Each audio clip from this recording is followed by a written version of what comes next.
Hey guys, this is going to be a quick review and how to use the ordinary 100% L-Ascorbic Acid powder.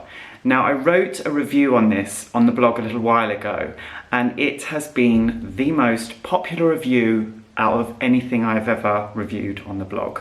And I think the reason for this is because all the products from The Ordinary are kind of very popular and people want to know about them. But this one in particular, you kind of have to be your own formulator to mix this ingredient. And it's an active ingredient, it's very strong, and you have to be very careful about how you use it.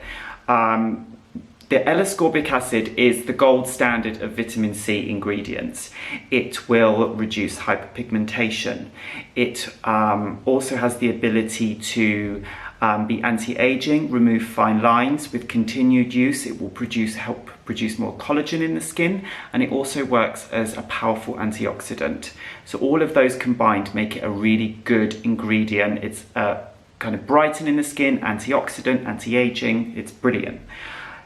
It's a tricky ingredient because it's volatile, so it activates with water, but then it also starts to degrade very, very quickly. That's why this is such a fantastic product, because this is the pure powder on its own that you can then freshly mix with something and then apply it fresh to your face. It's just the best possible way that you can use it, but you've got to be really, really careful how you use it, because if you do it wrong, you can damage your skin. And it also needs to be a specific pH. So ideally, I believe you're looking at between 3 and 3.5 to do that. Now, I personally, my favorite product to mix it with is also by The Ordinary, and it's the resveratrol 3% and ferulic acid 3%. These are also, both of the ingredients within this are powerful antioxidants. So when you mix it together, you've got the most incredible antioxidant serum that you could have for the skin. And then it's also got the added benefits of what I said within the L-Ascorbic acid powder. You can also mix it with this from The Ordinary. This is the marine hyaluronics. This is a very light hyaluronic acid. There's a very different consistency between these two products. So I would say that if you have got slightly oily skin, then maybe just purely for consistency, then you might want to mix it with this because it's slightly lighter. If you've got normal or slightly dehydrated skin that's in need of a bit more moisture, then you can mix it with this. Obviously, this is hydration, this is antioxidants. They're completely different products, but you're going to get like a great result on your skin even if you mix it with either one. Personally, I prefer the resveratrol 3% and ferulic acid 3%. The reason being is because this has got a slightly oily consistency, I feel like it creates a little bit of a buffer between the powder and the skin. And then you can kind of use it and you don't get any irritation. I used this once with a water-based moisturizer, and I mixed a small amount of the powder with the moisturizer, and I had to use a lot of the moisturizer to be able to water it down enough, and I just found that it was a little bit too much. And I also found that it seemed to penetrate into my skin too quickly, too easily, and I found it too strong and it caused me irritation. So yeah, that's why this is my favorite product to use it with. It's what I've been using it with for the longest. I've had great results with it. It definitely works and it doesn't cause any irritation, which I feel is purely because of the consistency of this. So providing you haven't got like super oily skin, then I think that this combination will work really, really well for you. I'm just going to show you how I mix it. So it comes with this spoon here, which I'm going to show you.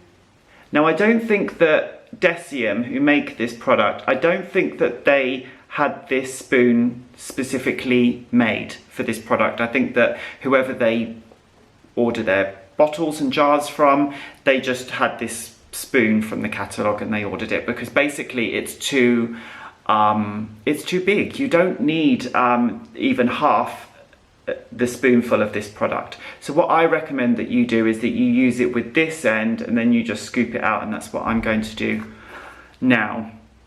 I haven't rehearsed this, so I hope I'm going to be able to get all of this in the frame for you to see.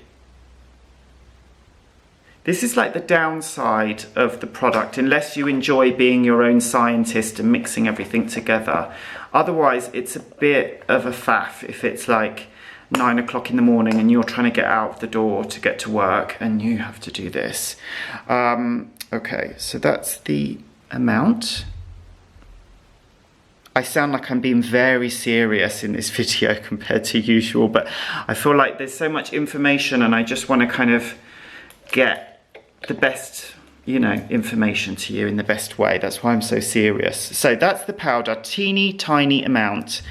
And then 1, 2, 3, 4, 5. You could probably do 4. Obviously that's going to be a little bit stronger. And then I'll also show you, you can just about see the remnants of the powder, but when I mix it together, it was running between my fingers, it's